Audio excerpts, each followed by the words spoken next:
Need to do some last-minute shopping for the holidays? Amazon can help with their 2-day shipping, and you can save 15% or more at Amazon using Bitcoin or Bitcoin Cash. Just go to purse.bogosity.tv. Set your own discount. 5% gets you fastest delivery, or you can go to 30% or more if you're not in a hurry. Save money on your holiday shopping by buying with crypto. Go to purse.bogosity.tv.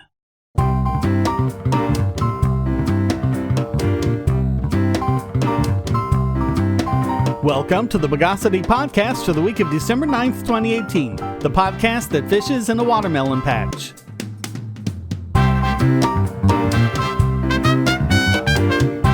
This is your host, Shane Killian. This will be the last regular podcast for 2018. I debated doing one next week, but I decided to take the week off and do something I've been procrastinating on, which is move the web hosting to a cheaper provider.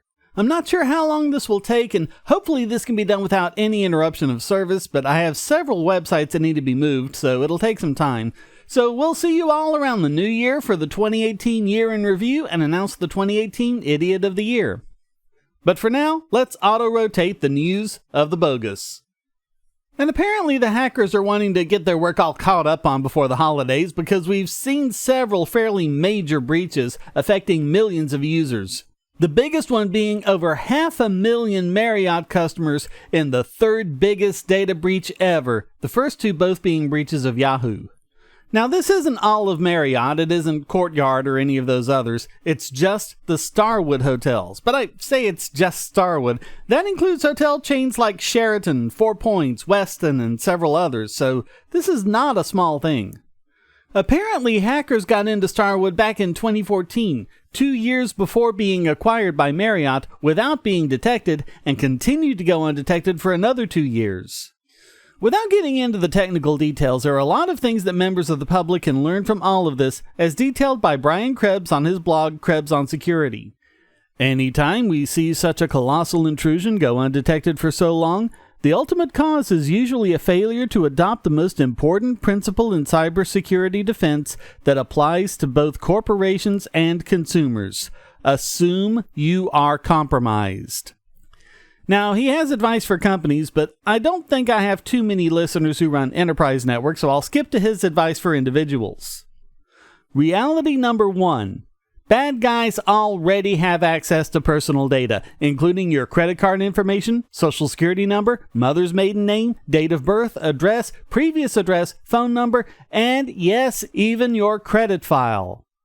Reality number 2. Any data point you share with a company will in all likelihood eventually be hacked, lost, leaked, stolen, or sold, usually through no fault of your own. And if you're an American, it means, at least for the time being, your recourse to do anything about that when it does happen is limited or nil. Realize that expecting another company to safeguard your security is a fool's errand, and that it makes far more sense to focus instead on doing everything you can to proactively prevent identity thieves, malicious hackers, or other ne'er-do-wells from abusing access to said data. This includes assuming that any passwords you use at one site will eventually get hacked and leaked or sold online, and that as a result, it is an extremely bad idea to reuse passwords across multiple websites. For example, if you used your Starwood password anywhere else, that other account you used it at is now at a much higher risk of getting compromised. And of course, he recommends using a password manager, and he links to the recommendations of the Wirecutter, who recommend, as I do, using LastPass, and they say that 1Password is also great. Krebs also said, quote, "The assume you're compromised philosophy involves freezing your credit files with the major credit bureaus and regularly ordering free copies of your credit file from annualcreditreport.com to make sure nobody is monkeying with your credit except you." Note, that's not freecreditreport.com, which is not free. The free report comes from annualcreditreport.com. Quote, "It means planting your flag at various online services before fraudsters do it for you, such as at the Social Security Administration, U.S. Postal Service, Internal Revenue Service, your mobile provider, and your internet service provider. Yeah, so even if you don't plan on using these services, go ahead and sign up there and make a secure password for them so that some hacker can't. And his last one is basically don't trust emails. Always good advice. Even move away from texting since, as we've covered, SMS isn't secure at all. So you can move to something like Signal, which is secure as long as the receiver is using Signal as well. And also use two-factor authentication at every site that supports it using something like Google Authenticator or Authy. Quote, if the advice above sounds inconvenient, unfair, and expensive for all involved, congratulations. You are well on your way to internalizing realities number 1 and number 2. And one more dose of reality he gives: security, privacy, convenience. Pick 2, because you can't have all 3. Say, if you're tired of the promos in this podcast, well, the patrons got it early and with no ads or promos. Just go to patreon.bogosity.tv and donate at any level. Do you have children or nieces or nephews? Are you homeschooling or just want to counter some of the socialist indoctrination most children get in school? If so, go to bogosity.tv/TuddleTwins and you'll be taken to a website where you can get some great books for elementary age children. The Tuttle Twins books are books about liberty and free market economics that include children's versions of Bastiat's The Law, Leonard Read's I, Pencil, and Hayek's The Road to Serfdom, as well as books about the Federal Reserve and how regulations protect business cronies. They'll learn about the harm caused by eminent domain, or regulations passed in the name of safety, and fundamental concepts of liberty. And as you can see from the sample pages on the website, they're all easy to read and nicely illustrated. They're just $9.99 a piece, or get a special discount as well as free bonuses when you purchase all 5. You can even buy in bulk to donate to schools and local libraries. So get the Tuttle Twins books at bogosity.tv/TuddleTwins. So, like Krebs said, use multi-factor authentication, but they're not all created equal. Bad forms are codes sent by text, which again are not secure. Good forms are things like Google Authenticator or Authy, which work through the initial sharing of a secret via a QR code. And after that, your device can generate these secret codes without contacting the server, a third party, or even having an internet connection at the time. And then there's the way Microsoft did it. Microsoft's Azure multi-factor authentication requires a connection to Microsoft servers. But what happens when they go down? That's not a theoretical problem. This has actually happened, as this pair of stories from the Register show. In the first story, they quip that Microsoft made these services very secure by making it impossible for hackers to log in even if they get your code. Of course, they did it by making it impossible for you to log in as well. If Microsoft's server is down or unreachable, you're locked out, and that happened to many customers in the Americas, Europe, and the Asia-Pacific region. And this includes many enterprises that rely on the service. The outage lasted several hours. And then, a week later, it happened again, and this time, the outage was worldwide, although still affecting only a subset of customers. According to the Register's Richard Speed, who authored both articles, quote, if Microsoft hasn't developed an AI bot capable of filling its social media orifices with apologies yet, then it is surely only a matter of time before it does so. The lesson here is don't trust third-party authentication, and especially don't trust it if the third party is Microsoft.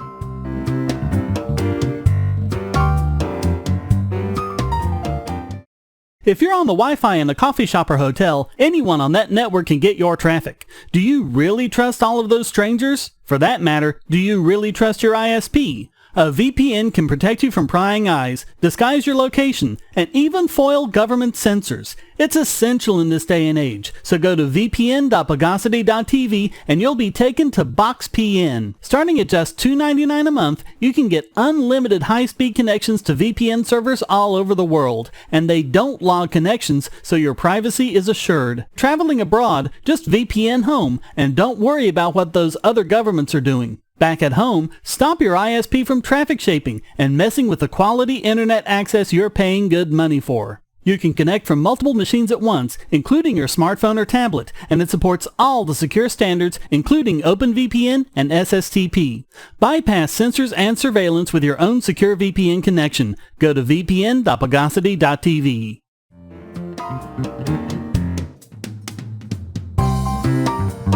And the gun control nut bar is just getting more and more wacky. Apparently, just having a criminal background check isn't enough. They want a social media background check as well. New York State Senator Kevin Parker introduced a bill to require all gun permit applications to hand over the passwords to their social media accounts and search engine history so they can be scrutinized for hateful posts. The law requires the applicant to hand over, quote, any login name, password, or other means. As Parker himself acknowledged, New York already has some of the strictest gun laws in the country, but that just isn't enough for him. Apparently, the thought that this means the gun laws don't work just hasn't occurred to him. But what do we see over and over again? Just like homophobic Republicans keep getting caught with gay prostitutes, it turns out that Parker himself has a violent past. In 2005, he beat up a traffic cop. He avoided punishment by taking anger management training, but apparently it didn't take because he was convicted in 2010 of beating up a photographer for the New York Post. He is also apparently more than $50,000 delinquent in property taxes and water bills. We see it over and over again. Rules for thee, not for me. That is the adage of the authoritarian.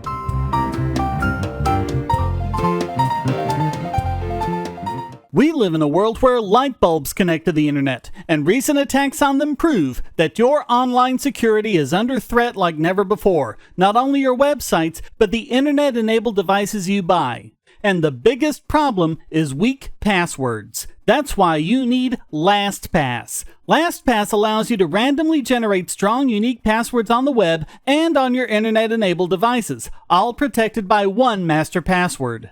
LastPass sets up in minutes and gives you secure automatic logins throughout the web, synchronizing across all your browsers, all your computers, and even your mobile devices, at home, at work, or on the road. It even securely stores sensitive form data, including credit card numbers, backup sensitive documents, software licenses, Wi-Fi logins, and more. And with LastPass Premium, you can get these benefits on other applications, manage passwords for your entire family, and also get priority customer support. Sign up at password.bogosity.tv for a free month of LastPass Premium.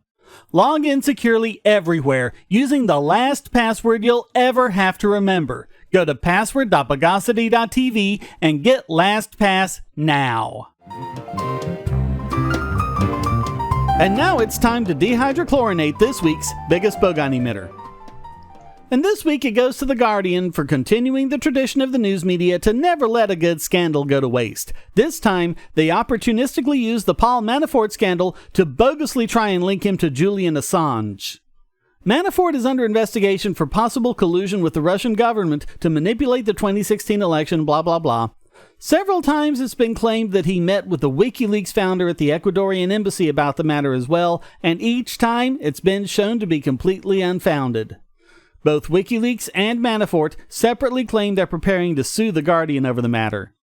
One refutation of The Guardian's claims came from Fidel Navarez, who said, quote, "It is impossible for any visitor to enter the embassy without going through very strict protocols and leaving a clear record, obtaining written approval from the ambassador, registering with security personnel, and leaving a copy of ID. The embassy is the most surveilled on Earth. Not only are there cameras positioned on neighboring buildings recording every visitor, but inside the building, every movement is recorded with CCTV cameras 24/7. In fact, security personnel have always spied on Julian and his visitors. It is simply not possible that Manafort visited the embassy." The Guardian claimed, "We put these allegations to both Paul Manafort and Julian Assange's representatives prior to publication. Neither responded to deny the visits taking place. This is an outright lie. Prior to publication, WikiLeaks made a public denial on Twitter in response to an email from one of the journalists." The Guardian also claimed there was a plan to smuggle Assange to Russia, with Navarez as the main contact. But Navarez had already told The Guardian that the claims they made are untrue, and he is demanding an apology, citing problems he and his family are experiencing in the UK as a result of the article, as well as his name being vilified in Ecuador. He said, quote, "Relying on uncorroborated sources in lieu of solid facts, the authors cause harm to me, their own credibility, and the reputation of the paper." The Guardian refused to amend the article to include Navarez's denial. When pressed, The Guardian referred to Assange being appointed as a diplomat, but according to Navarez, quote, Ecuador, in common with other sovereign states, is free to appoint whom they choose as a diplomat to any posting. Ecuador's wish for Julian Assange to be able to leave the embassy legitimately with the agreement of the UK government and without risk to himself is a very long way from a plot to smuggle him out in collusion with a third country. Ecuador has never even considered the possibility of moving Assange out of the embassy without the consent of the UK. That is why The Guardian's article is completely false. According to Intercept founder and former Guardian reporter Glenn Greenwald, quote, There are all sorts of internecine battles being waged inside the Ecuadorian government that provide motive to feed false claims about Assange to The Guardian. Sakkinen, the Ecuadorian intelligence services that The Guardian says showed it the incriminating report, has been furious with Assange for years, ever since WikiLeaks published files relating to the agency's hacking and malware efforts. And of course, while they're at it, might as well bring Edward Snowden into the picture, because why not? They claim that Navarez organized Snowden's safe passage to Russia. The problem is, as we've covered before, Russia was never Snowden's destination. He was at a layover at the Moscow airport when Secretary of State Hillary Clinton invalidated his passport, preventing him from completing his journey. Quoth Navarez, The document I issued for Edward Snowden was to help him get to Ecuador, not to Moscow. I did not help him to get to Russia. In fact, the opposite is true. I tried to help him leave Russia. Russia was not his destination, and it played no part in his attempt to get to South Africa. According to Alan McLeod of Fairness and Accuracy in Reporting, quote, As the story crumbled, Politico put forward a bizarre explanation for the event, written by an anonymous ex-CIA officer who argued that Russian intelligence had likely planted the story as a means to discredit Harding and The Guardian, to deride the press as purveyors of fake news. It appears not to have occurred to the CIA alum that the story could have been planted to discredit WikiLeaks, Russia, or Manafort, and, by extension, Trump. But, as we've covered before, this is the kind of thing that happens when the news media relies on anonymous sources, which, as we've covered, usually means government spooks. Claims such as Saddam being within 45 minutes of attacking the US and the UK with WMDs, the false story that Russia was hacking the electric grid, and many others have been the result of this. Because there's no punishment for official sources lying to journalists. So once again, you need to be super critical when a news report uses a phrase like, according to official sources. So all of that makes The Guardian this week's biggest Bogon emitter.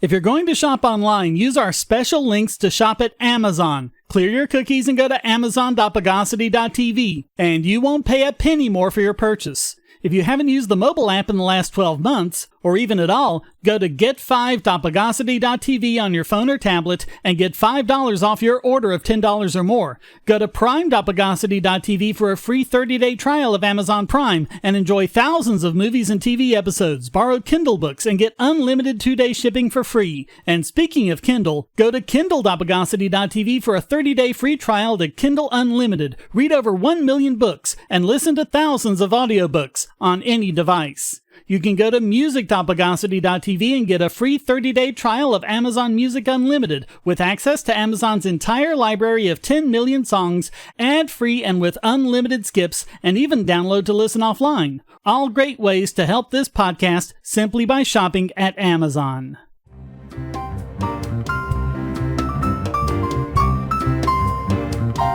And now, coming in pretty much at the last minute, our 5th Silver Cluon Award for 2018. And this time, it goes to Linux developer Jarkko Sakkinen. You know, when I first came up with the Silver Cluon, I would never have guessed in my wildest dreams that it would come from a software patch on the Linux kernel mailing list. But Sakkinen offered for comments a proposed patch to replace all profanity in comments throughout the code with hugs. He titled the thread 0 blanks, Hugload of Hugs. For example, avoid fucking up the memory controller would be replaced with avoid hugging up the memory controller. Sakkinen's patch was inspired by the following passages from the Linux Foundation's new and controversial Code of Conduct. Harassment includes the use of abusive, offensive, or degrading language, intimidation, stalking, harassing photography or recording, inappropriate physical contact, sexual imagery and unwelcome sexual advances, or requests for sexual favors. Other conduct which could reasonably be considered inappropriate in a professional setting. Maintainers have the right and responsibility to remove, edit, or reject comments, commits, code, wiki edits, issues, and other contributions that are not aligned to this code of conduct. For context, earlier this year, a similar new code of conduct for FreeBSD resulted in Huggate, where virtual hugs were considered bad behavior. Their definition of harassment included physical contact and simulated physical contact, e.g., textual descriptions like hug or back rub, without consent or after a request to stop. It spilled over to Twitter and other social media, with social justice warriors claiming that sending virtual hugs and hug emojis without prior consent was actual rape. So Sakkinen recommended placing "fuck I hate envious" in all lowercase to "hug I hate envious." Honorable mention to Diego Viola for replying, "Can you also capitalize the I, please?" Yeah, Diego, because 4-letter words are one thing, but bad capitalization, that's offensive. This is so woke. This is woke as hug. When others complained about it being censorship, which it really kind of is, Sakkinen, who is not a native English speaker, replied, "Can you tell how the COC should be interpreted then? I read through it on my plane trip with an eyeglass. Is cursing okay?" No one could seem to give a good answer. Hilarious part. The abuse account called it censorship. Stephen Rostedt replied with the word hug a bunch of times, followed by, "I assume I will now be barred." The abuse account replied, quote, "Perhaps, but not because you said fuck." Note that he did not say fuck, he said hug. "It would be because you're intentionally creating a disturbance on the list and making it more difficult for developers to get their work done, and intentionally creating a distraction and a hostile environment for the discussion at hand." As Sakkinen said in another comment, "As a maintainer myself, and based on somewhat disturbed feedback from other maintainers, I can only make the conclusion that nobody knows what the responsibility part here means." Now, I don't know if Sakkinen was out to make this point on purpose, or if he was honestly just trying to make the code comply with the CDC, but either way, bringing attention to all of this absolutely earns him a shiny new silver Cluon. And hey, Sakkinen, we'll even engrave a virtual hug on it for you.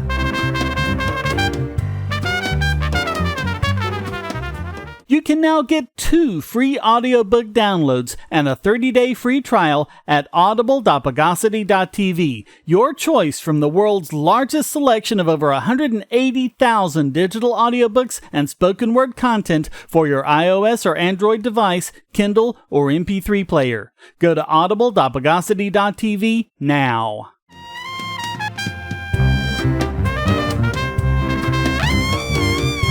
And now let's dullify this week's Idiot Extraordinaire.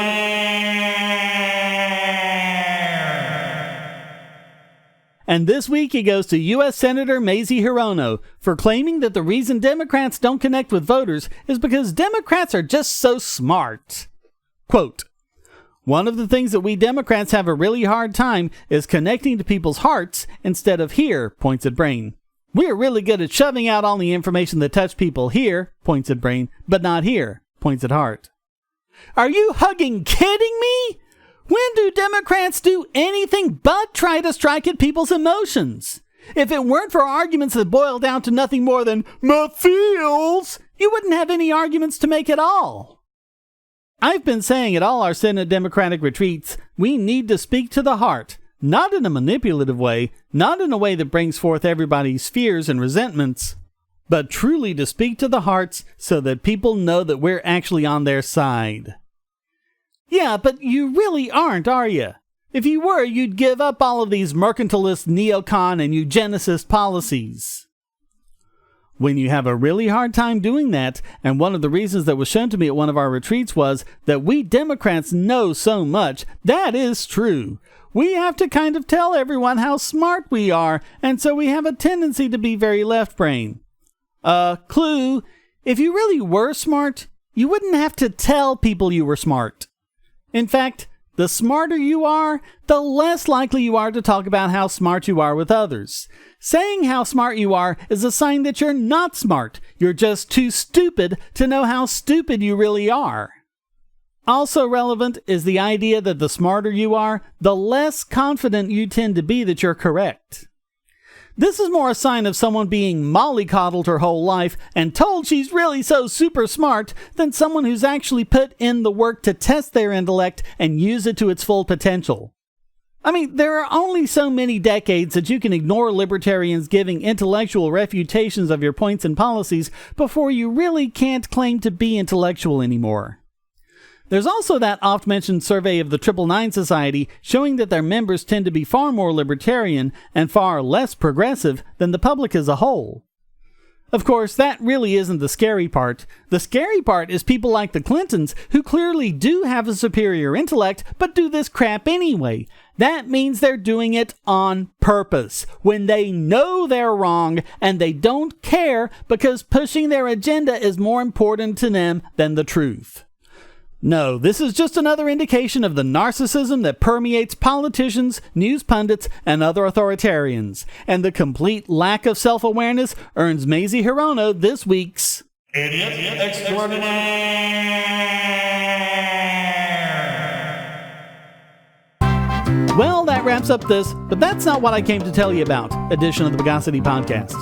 Come join the discussion at discord.bogosity.tv and feel free to send a question, statement, news article, or rant in text or audio to podcast@bogosity.tv. This podcast depends on you to keep going, so please donate to Shane DK on PayPal, or if you want to use crypto, you can donate at altcoins.bogosity.tv. You can also support Shane DK on Patreon to get the podcast and my YouTube videos early and ad-free. Thank you for listening. Until next time, here's a quote from Jean de la Bruyère. An intelligent man neither allows himself to be controlled nor attempts to control others. He wishes reason alone to rule, and that always. The Bogosity podcast is licensed under Creative Commons Attribution Non-Commercial No Derivatives 4.0 International License.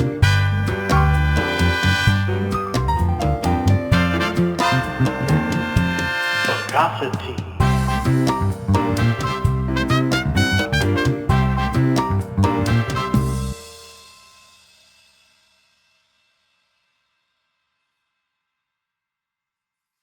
Christmas time is coming, and the most classic of Christmas stories is A Christmas Carol. But how much do you know about the original Charles Dickens novella? Have you dismissed it as a children's book with one-dimensional characters amounting to nothing but platitudes and cliches? Maybe your appreciation of the book was even muted by those dry, boring, annotated books they made you read in school. My book, the sarcastically annotated A Christmas Carol by Charles Dickens, uses both facts and humor to present the book in a way you probably haven't seen it before. Giving praise when deserved and beratement when warranted, this book is put in the perspective of its time and shows a dimensional, multi-layered Ebenezer Scrooge from start to finish. Skepticism, history, and even economics are employed to show the book in relation to today in an easily accessible format. Appreciate the Christmas of your youth all over again. Get the sarcastically annotated A Christmas Carol by Charles Dickens, available at Amazon and on PDF as well.